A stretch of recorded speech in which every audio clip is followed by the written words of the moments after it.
वक्त की बड़ी अपडेट यह है कि लोकसभा और राज्यसभा में आज भी एक बार फिर इस मुद्दे पर जमकर हंगामा हुआ। दोनों सदनों में भारी हंगामा हुआ राहुल गांधी के बयान के चलते, और साथ ही बीजेपी के जो सांसद हैं उन्होंने नारे लगाए, राहुल गांधी माफी मांगो।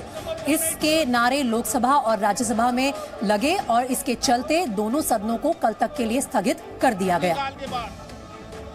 लगातार बीजेपी के सांसद राहुल गांधी से माफी की मांग कर रहे हैं, और राहुल गांधी सदन में क्यों नहीं है, इस मुद्दे को भी उठाकर आज जमकर हंगामा हुआ।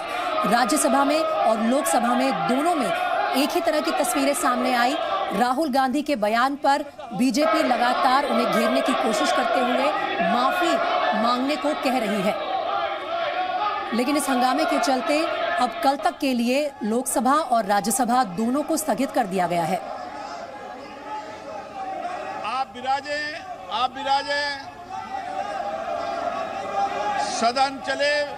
मेरी ऐसी रवि, ये कहना गलत नहीं होगा कि कहीं ना कहीं आज इस प्रेस कॉन्फ्रेंस में दत्तात्रेय साहब ने राहुल गांधी को आईना दिखाने की कोशिश की है। जिस पार्टी के शासन में देश में इमरजेंसी लगी हो और जिस इमरजेंसी के लिए उन्होंने कभी माफी ना मांगी हो, वो बाहर जाकर ये कहें कि देश में लोकतंत्र खत्म है, तो गलत है।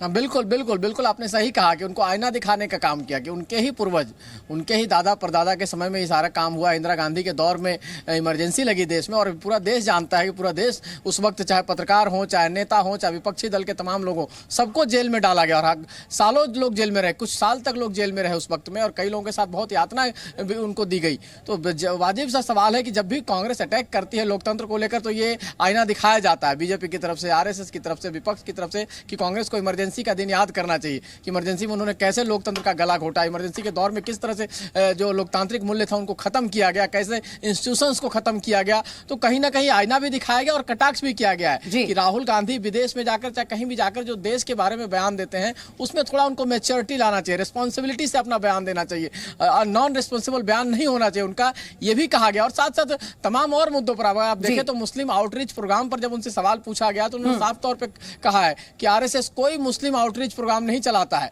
जी रवि, और उसी से जुड़ी हमारी अगली बड़ी खबर भी है, सीधा उसका रुख करते हैं। दर्शकों को बता दें कि RSS ने इस मुस्लिम आउटरीच प्रोग्राम पर अपना पक्ष साफ करते हुए कहा है कि हमारा कोई मुस्लिम आउटरीच प्रोग्राम नहीं है, वो हमसे मिलना चाहते हैं तो मिलकर चाय पीने में कोई हर्ज भी नहीं है।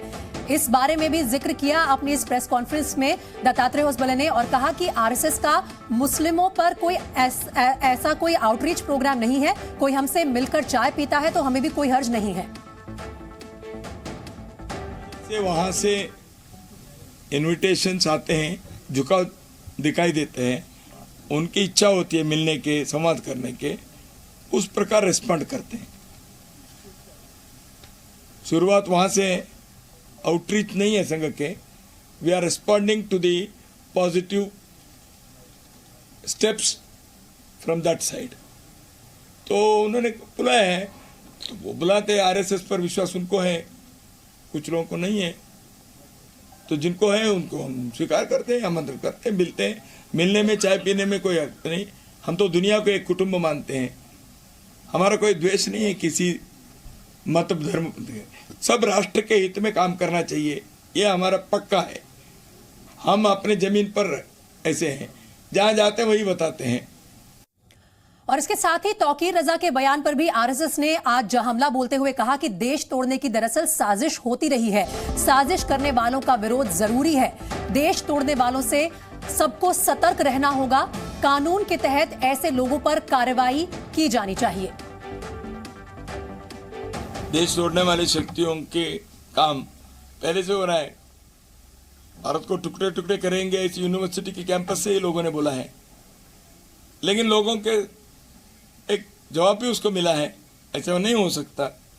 और देश को तोड़ने वाली शक्तियां स्वयं के स्वार्थ के कारण और विदेशी कई प्रकार के षड्यंत्र के कारण यहाँ इस देश में हुआ है, नॉर्थ ईस्ट में हुआ है, दक्षिण में हुआ है, हर जगह पर यूनिवर्सिटीज में किए हैं, लेकिन उसके जवाब देने वाले लोगों की संख्या भी कम नहीं है, ताकत भी है।